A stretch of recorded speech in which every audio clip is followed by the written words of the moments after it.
Olá, eu sou o professor Ronaldo, professor de Química do curso Assertivo. E estou aqui para resolver algumas questões elaboradas pelo SEBRASP para o concurso do Corpo de Bombeiros Militar de Tocantins. Espero que você acompanhe, aproveite bastante e acesse a plataforma do curso Assertivo. O endereço vai estar aqui no vídeo. Espero que você acesse e possa ingressar nesse curso vitorioso. Não esqueça, curso assertivo. Vamos à resolução das questões, então? Olha bem, olha como foi que eles elaboraram essa questão a respeito de ligação química. Vamos analisar. Os cátions de lítio, magnésio e alumínio e os ânions de flúor, bromo e oxigênio podem formar compostos binários entre si.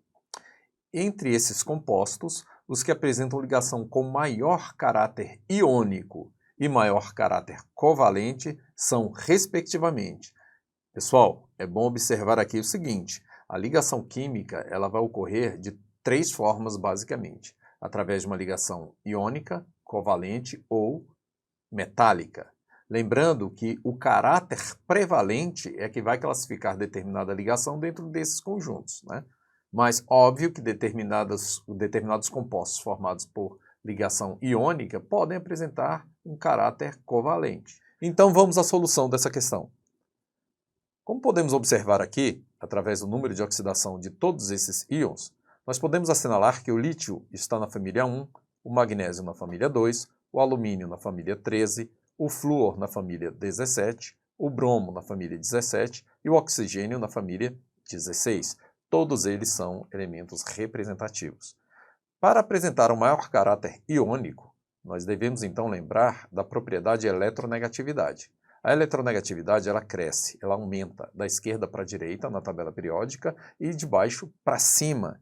Isso quer dizer, gente, que o composto com maior caráter iônico vai ser aquele formado por átomos de elementos químicos que estão de lados opostos da tabela periódica. E, dentre esses compostos aqui, apresentados em cada um desses itens, o que apresenta uma ligação entre átomos que estão em extremidades mais opostas da tabela periódica é o fluoreto de lítio, que está presente aqui no item C, já um forte candidato a ser o item correto. Porque alumínio e flúor, vejam, o alumínio é do grupo 13, o flúor 17. Magnésio e bromo poderia ser um forte candidato, mas o lítio está na família 1, enquanto o magnésio está na família 2. Alumínio e oxigênio é uma situação parecida com a questão do do alumínio e flúor. Então, o composto de maior caráter iônico é o fluoreto de lítio de fato. Por conseguinte, o brometo de alumínio será o com maior caráter covalente. Uma vez que o alumínio está presente lá, né, no grupo 13 e o oxigênio e o bromo no grupo 17. Então, a resposta certa para essa questão é o item C. Vamos para outra questão? Industrialmente, o PCl5 é sintetizado em reator fechado por meio da cloração do PCl3, de acordo com a equação química a seguir. Então você tem aqui uma equação química onde ocorre a cloração, ou seja, a reação entre PCl3 e cloro, gerando PCl5. E a indicação do ΔH da reação, que nesse caso é negativo, indicando que essa reação é uma reação exotérmica, ou seja, libera energia. Muito bem, vamos continuar aí. Conforme o princípio de Le Chatelier, o rendimento desse processo pode ser aumentado. Bom, se trata de rendimento, é o indicativo de maior formação de produto. Então, qual desses itens aqui concorrerá para o aumento do rendimento desse processo? Vamos lá, item A. Pela condensação do gás cloro reagente. Ora, o cloro está aqui no estado gasoso. Se for promovida aqui a condensação do cloro, a concentração de gás cloro irá diminuir. Logo, o equilíbrio vai se deslocar da direita para a esquerda. Então, não vai favorecer a formação do PCl5. Então, esse item está errado. Pela compressão dos gases presentes no reator. Bom, considerando que é 1 mol de PCl3 reagindo com 1 mol de PCl2, gerando 1 mol de PCl5. Quanto maior a pressão sobre o sistema, maior vai ser o favorecimento da formação do PCl5, porque diferentes gases numa mesma quantidade de matéria ocupam o mesmo volume. Logo, há que se considerar que os reagentes aqui ocuparão maior volume do que o produto. Aumentando, portanto, a pressão, você favorece o deslocamento da reação para a formação do PCl5. Então, o item B está correto.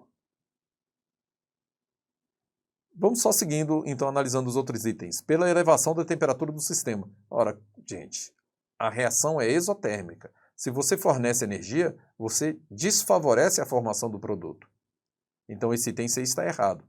Pela adição de um gás inerte à mistura reacional. Ora, se você injetar um gás inerte, ele não vai reagir, então não fará diferença alguma. Bom, então, o item correto é o item B. Próxima questão, eletroquímica.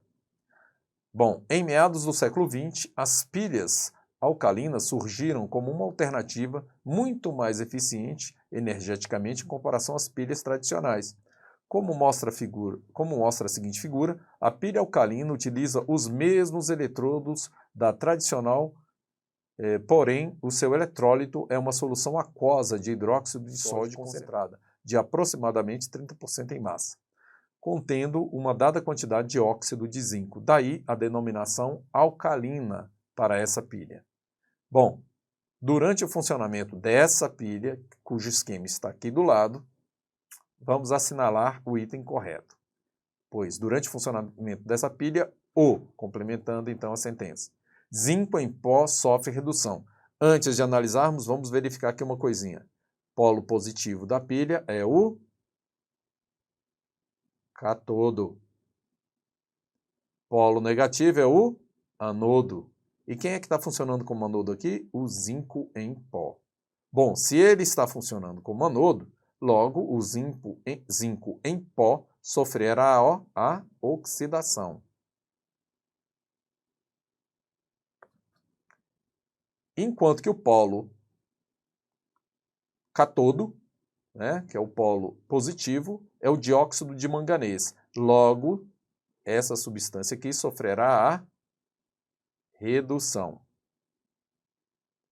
É bom esclarecer isso antes mesmo de analisar cada uma das sentenças, porque isso vai facilitar na solução do problema. Então vamos lá? Zinco em pó sofre redução. Não, zinco em pó, como eu havia já enfatizado, sofre oxidação. Coletor oxida para produzir corrente. Não, o coletor não é o que oxida. Quem oxida é o anodo, o zinco em pó. Sólido do eletrólito alcalino sofre redução. Não, quem sofre redução, como vimos aqui anteriormente, é o dióxido de manganês. Portanto, o item correto é o item D, que diz dióxido de manganês atua como agente oxidante. Ora, quem atua como agente oxidante é quem sofre redução. Vamos para outro item? Bom, agora vamos para uma questão de orgânica. O tolueno é um dos principais solventes utilizados para a extração de óleos essenciais a partir de folhas, raízes e sementes de plantas. Todavia, devido à sua elevada toxicidade, ele tem sido substituído por outros solventes que apresentam menor toxicidade, baixa polaridade, temperatura de ebulição próxima do tolueno e caráter não aromático. Assinale a opção que apresenta a estrutura química de um solvente indicado para a extração de óleos vegetais em substituição ao tolueno. Gente, lembrando que o tolueno é um composto aromático, né, que apresenta, portanto, um anel aromático com as duplas ligações entre os carbonos e como um CH3 aqui, como ramificação. Tá certo? Esse é o tolueno. Bom, vamos lá. Para substituir, portanto, o tolueno, que é considerado um solvente tóxico, há que se optar por um desses 4 solventes. Tá bom, mas ele tem que apresentar algumas propriedades. Ele tem que ter baixa polaridade. Bom, entre esses 4 aqui, Os que apresentam considerável polaridade é o item A, que é o metanol, por conta desse grupo OH, né? E o item B, por conta também da presença desse átomo de oxigênio na estrutura, desse heteroátomo. Então, essas duas substâncias aqui, esses dois solventes estão descartados, uma vez que deve apresentar baixa polaridade o solvente a ser escolhido.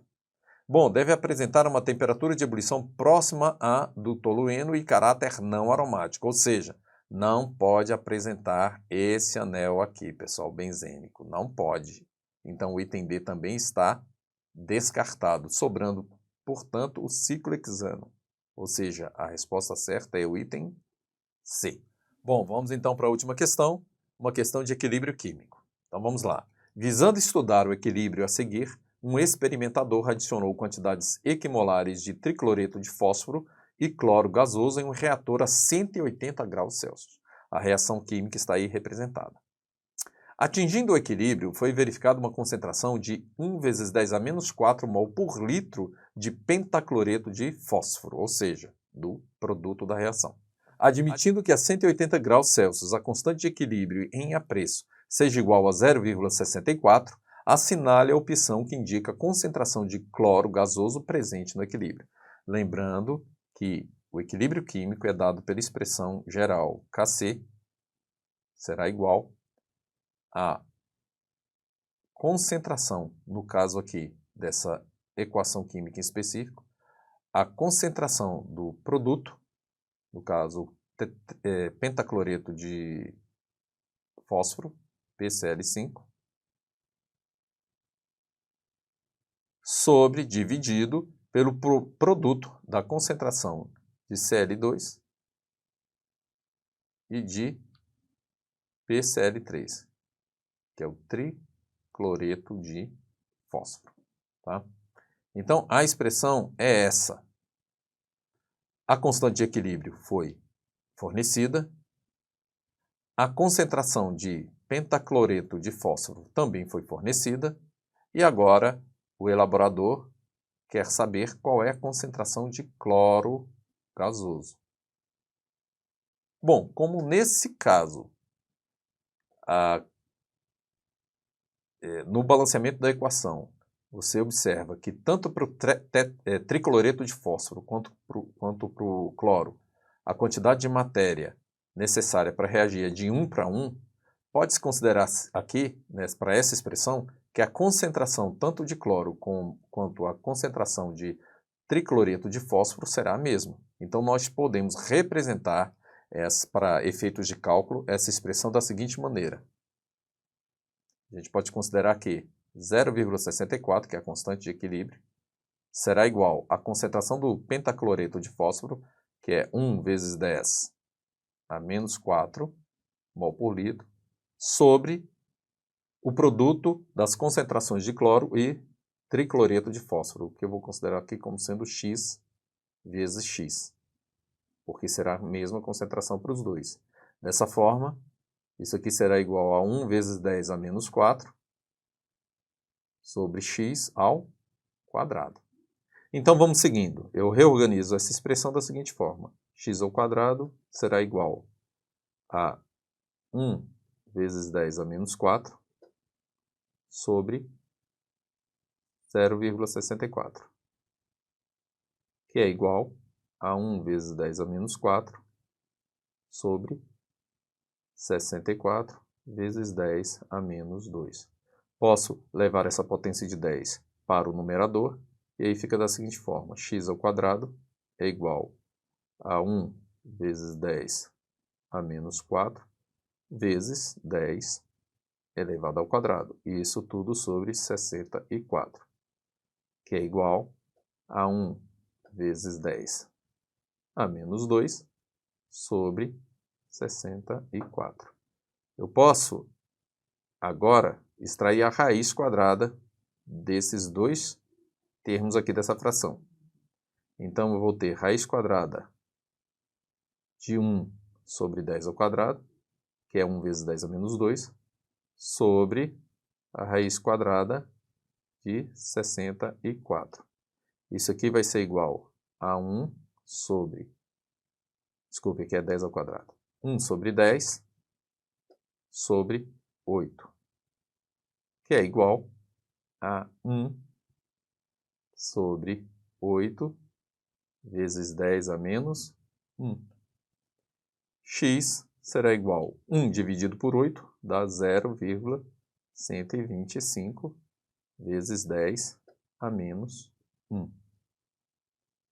Menos 1. Estou me adiantando aqui. É menos 1. E aí eu dou uma olhada para os itens. O que mais se aproxima desse valor é o item D, que é 1,25 vezes 10 a menos 2. Justamente, se eu trazer essa vírgula daqui para cá, x será igual a 1,25 vezes 10 a menos 1, vezes 10 a menos 1, que é igual a 1,25 vezes 10 a menos 2. Essa é a resposta correta. Portanto, o item D é o item correto para essa questão. Muito bem, espero que vocês tenham gostado, que estudem, que acessem, portanto, a plataforma do curso Assertivo e possa caminhar conosco no sentido de alcançar sucesso nos seus objetivos. Muito obrigado e até a próxima.